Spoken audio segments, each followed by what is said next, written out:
दोस्तों, सबसे पहले मैं आप सब लोगों का क्रांतिकारी इस्तकबाल करता हूं। आपको जय भीम और लाल सलाम पेश करता हूं। आज जिस विषय पे बोलने के लिए बुलाया गया है, मैं देख पा रहा हूं कि दर्शकों के बीच में, श्रोताओं के बीच में बहुत सारे ऐसे लोग हैं जो इस विषय के एक्सपर्ट हैं। मैं इस विषय का एक्सपर्ट नहीं हूं, लेकिन अपने जीवन के अनुभव से कुछ कुछ चीज़ों को हमने सीखा है।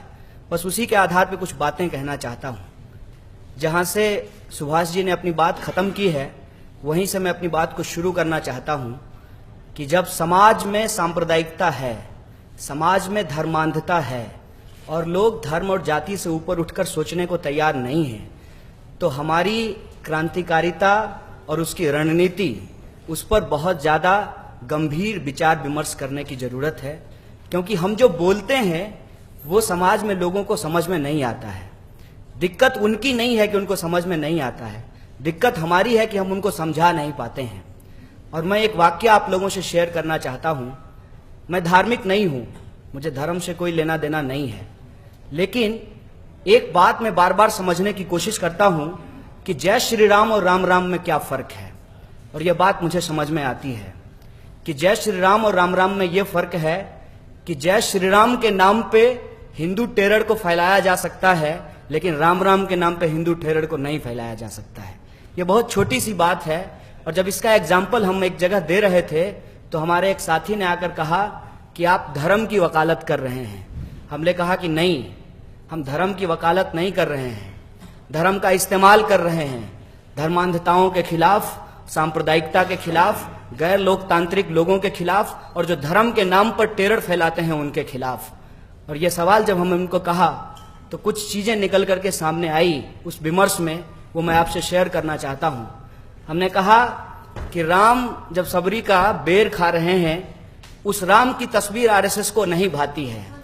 राम की कौन सी तस्वीर आरएसएस को भाती है?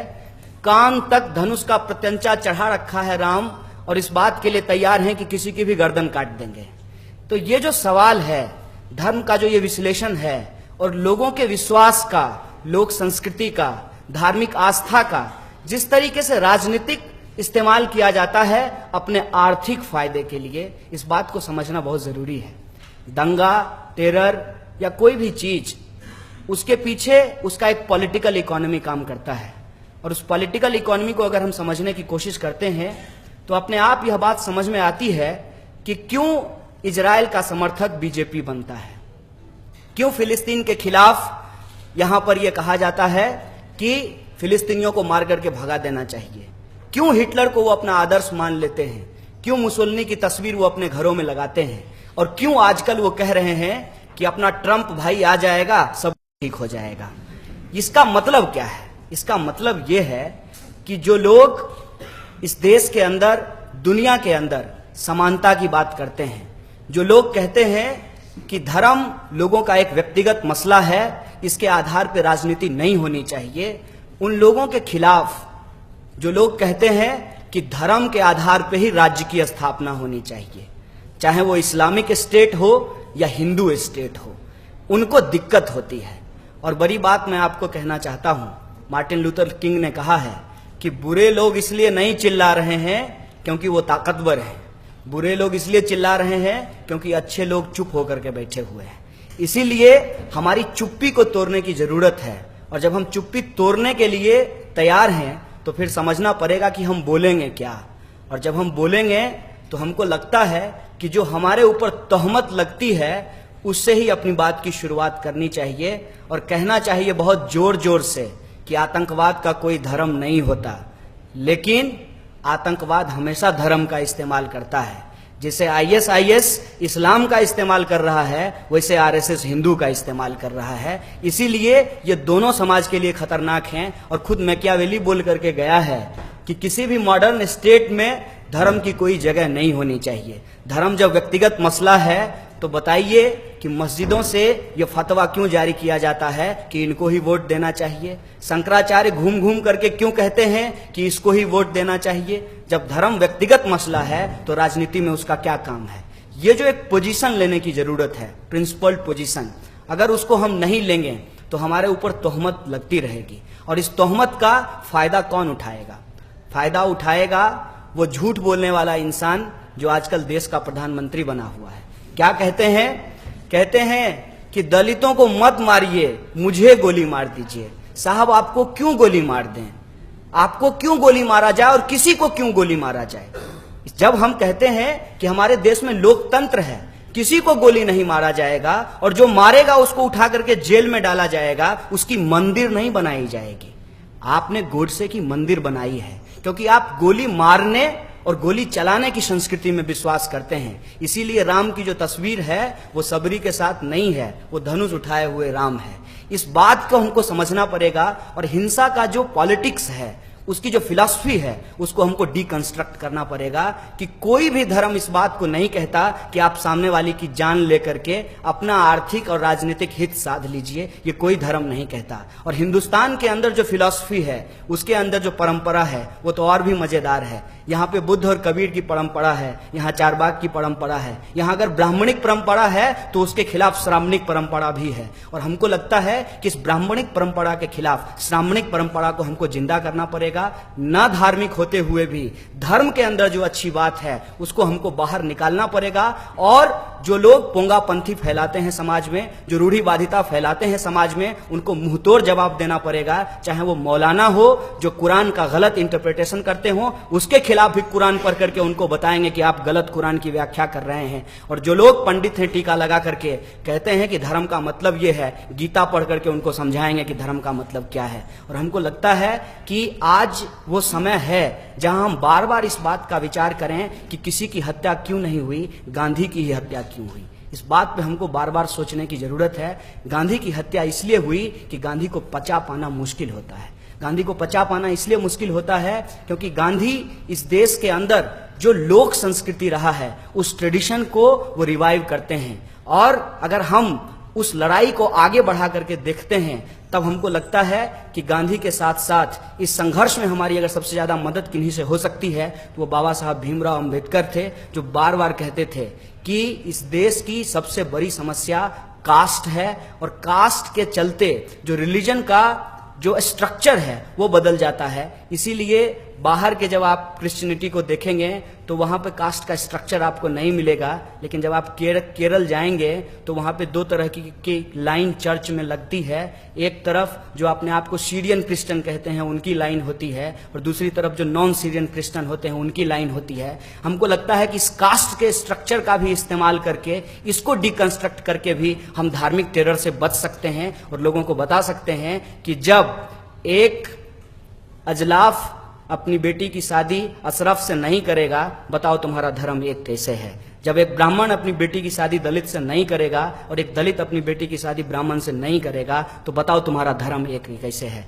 ये धर्म हम लोगों को नहीं जोड़ता है। अगर हम लोगों को कोई चीज जोड़ सकता है तो वो इंसानियत है। और इंसानियत अपने आप में कोई आइसोलेशन में नहीं रहता है। इंसानियत की भी एक बुनियाद होती है, और वो बुनियाद हमारे सोशियो पॉलिटिकल, कल्चरल और इकोनॉमिक स्ट्रक्चर से जुड़ा होता है। बार बार मैं इस सवाल को सोचने की कोशिश करता हूं कि अखलाक की हत्या क्यों हुई जबकि वो पेशे से लोहार था।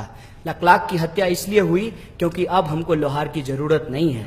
कल को हमारा जो ये उत्पादन का साधन बदल रहा है, हमारे जो संबंध बदल रहे हैं, उसकी वजह से जो डिविसिव फोर्सेस हैं, लोगों को बांट करके उनके ऊपर शासन करना ज्यादा आसान हो गया है। इसीलिए जो आज के समय में टेरर है, उस टेरर के पीछे जो सोशियो इकोनॉमिक जो पॉलिटिकल एनालिसिस है, उसमें हम इस नतीजे पे पहुंचते हैं कि फाइनेंशियल कैपिटलिज्म के क्राइसिस के चलते आज जो उत्पादन के साधन बदले हैं, उस उत्पादन के साधन में लोगों का कंसंट्रेशन एक जगह नहीं है। आप लोग अलग अलग जगह काम करते होंगे, बताइए कि आपके काम करने वाली जगह पे कितने धर्म और कितने जाति के लोग एक साथ रहते हैं। आज मजदूरों का डिसेंट्रलाइजेशन हुआ है। उत्पादन के साधन बदलने के चलते कोई ऐसी जगह नहीं है जहां हजारों मजदूर एक साथ काम करते हैं, जहां वो एक कल्चरल डायलॉग करते हैं, जहां वो एक रिलीजियस डायलॉग करते हैं, जहां से धार्मिक सर्वधर्म संभाव की जो है एक भावना पनपती है। आज वो भावना पनपनी बंद हो गई है। इसीलिए लोगों को बांटना आसान हो गया है। इसीलिए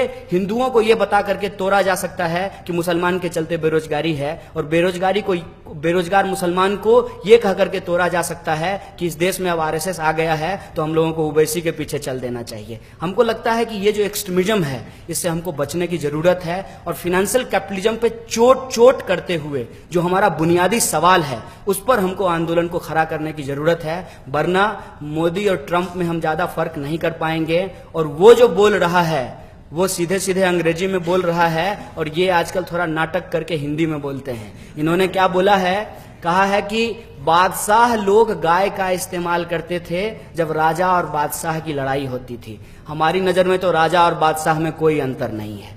राजा का अपना कोई धर्म नहीं होता था। राजा का एक ही धर्म था, प्रजा का शोषण करना, चाहे उसका धर्म कुछ भी हो, चाहे वो मंदिर जाता हो या मस्जिद जाता हो। लेकिन राजा के धर्म से ऐतिहासिक काल का विवेचन किया जाता है और उस समय लोगों की जो खान पान रही थी, मतलब बाबर की गलती का बदला जुम्मन मियां से लिया जाएगा। ये जो परिस्थिति समाज के अंदर पैदा की गई है, इस पे हमको रैशनली सोचने की जरूरत है। और कितना कितना शानदार बात प्रधानमंत्री जी बोले हैं कि सब लोग आह वाह कर रहे हैं, लेकिन उस लाइन का अगर एनालिसिस करें तो हमको समझ में आता है। उन्होंने कहा है कि नकली गौरक्षकों से देश टूट रहा है, मतलब असली गौरक्षकों से देश जुड़ जाएगा। साहब, गौरक्षकों से देश नहीं जुड़ता है। बेरोजगारी का समस्या हल करने से, लोगों के अंदर जो गरीबी का सवाल है उसको हल करने से, शिक्षा का सवाल हल करने से, समाज के अंदर जो भ्रष्टाचार है उसको दूर करने से, और जो असमानता है, चाहे वो जाति के आधार पे हो, लिंग के आधार पे हो या धर्म के आधार पे हो, उस असमानता को दूर करने से समाज जुड़ता है। क्योंकि असमानता कभी भी समाज में समरसता नहीं लाती है। और ये आरएसएस बार बार घूम घूम करके कह रही है सामाजिक समरसता। किसी की गर्दन काट करके आप कौन सी समरसता लाएंगे?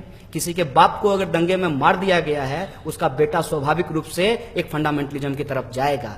जब तक आप ये जो लेट जस्टिस है, ये जो डिलेड जस्टिस है, इस प्रॉब्लम को रिजॉल्व नहीं करेंगे, समाज के अंदर शांति स्थापित नहीं हो सकती है। इसीलिए अगर हम समाज में शांति स्थापित करना चाहते हैं और टेरर के खिलाफ अपनी आवाज को बुलंद करना चाहते हैं, लोकतंत्र की बुनियाद को मजबूत करना चाहते हैं, तो हमको लगता है कि कुछ चीजों पे बहुत बेबाक होकर के हमको बोलने की जरूरत है कि मॉडर्न स्टेट में रिलीजन की कोई जगह नहीं है। रिलीजन आपका व्यक्तिगत मसला है। आपको जैसे करना है आप कीजिए, आपको जो खाना है खाइए, आपको जो पहनना है पहनिए, लेकिन लोकतंत्र आपके इशारे पे नहीं चलेगी। लोकतंत्र संविधान के हिसाब से चलेगा, ना मनुस्मृति से चलेगी, ना कोई दूसरी आसमानी किताब से चलेगा। ये बात हमको स्पष्ट तौर पे कहना पड़ेगा। और दूसरी बात कि धर्म का इस्तेमाल करके जो आप वोट बैंक की राजनीति करते हैं, हम इसको खारिज करते हैं। हम वोट देंगे अपने मुद्दों के आधार पे, और हमारा मुद्दा विद्यार्थी होने के नाते शिक्षा है, नौजवान होने के नाते रोजगार है, महिला होने के नाते जेंडर जस्टिस है,